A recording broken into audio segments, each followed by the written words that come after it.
किस रास्ते से हम लोग जाएं। कि वाक्यों के लिए प्रयोग किया जाता है from which way. From which वे का मतलब होता है किस रास्ते से। इसका प्रयोग आप WH वर्ड्स की तरह भी कर सकते हैं।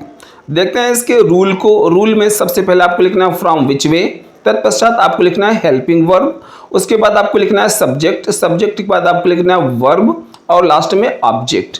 यहाँ पर वर्ब आपको अकॉर्डिंग टू टेंस के अनुसार चेंज करते रहना है, अर्थात जिस भी टेंस में आपका ये सेंटेंस रहेगा उसके अकॉर्डिंग आपका वर्ब आएगा। उसका first form, second form, third form या फिर फोर्थ फॉर्म का प्रयोग किया जाएगा। और इस सेंटेंस में आपको क्वेश्चन मार्क लगाना अनिवार्य है अगर लिख रहे हैं तो। लेंगे कुछ एग्जाम्पल ताकि यह हमें और अच्छी तरीके से समझ में आ जाए। जैसे किस रास्ते से हम लोग जाएं, यह सेंटेंस आपसे सलाह मांग रहा है तो यह सेंटेंस बनेगा शुड से। जैसे from which way should we go, from which way should we go. Next example, किस रास्ते से बस आ रही है, यह सेंटेंस प्रेजेंट कंटिन्यूअस में है।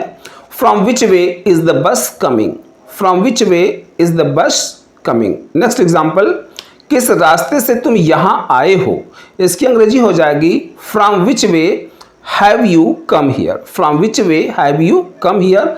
ये देर से ही सही पर आना जरूर।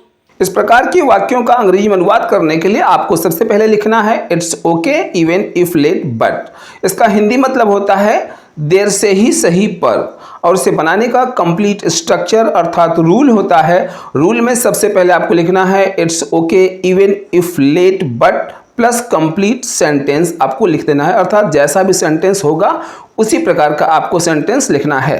अब लेंगे हम कुछ एग्जाम्पल। जैसे देर से ही सही पर आना जरूर, इसकी अंग्रेजी हो जाएगी it's okay even if late but must come, it's okay even if late but must come. दूसरा एग्जाम्पल भी हम देख लेते हैं। देर से ही सही पर उसने हाँ कह दिया, देर से ही सही पर उसने हाँ कह दिया, इसकी अंग्रेजी होगी it's okay even if late but she said yes. Next example, देर से ही सही पर वो मान तो गया, इसकी अंग्रेजी होगी it's okay even if late but he agreed, it's okay even if late but he agreed. पढ़ाई हम लोगों की जरूरत बन गई है। देखते हैं इसके स्ट्रक्चर को। स्ट्रक्चर में सबसे पहले आपको लिखना है सब्जेक्ट, उसके बाद हैज या हैव। यहाँ पर थर्ड पर्सन सिंगुलर सब्जेक्ट के साथ हैज का प्रयोग करना है तथा अन्य सभी सब्जेक्ट के साथ हैव का प्रयोग करना है। उसके बाद आपको लिखना है बीकम, तत्पश्चात आवश्यकता के अनुसार आपको माई, आवर, हीज, हर, तत्पश्चात नीड या फिर नेसेसिटी दोनों में से एक और लास्ट में अदर वर्ड्स। देखते हैं इसके कुछ एग्जाम्पल। जैसे तुम मेरी जरूरत बन गई हो, इसकी अंग्रेजी हो जाएगी you have become my necessity या फिर you have become my need. दोनों ही सेंटेंस सही है।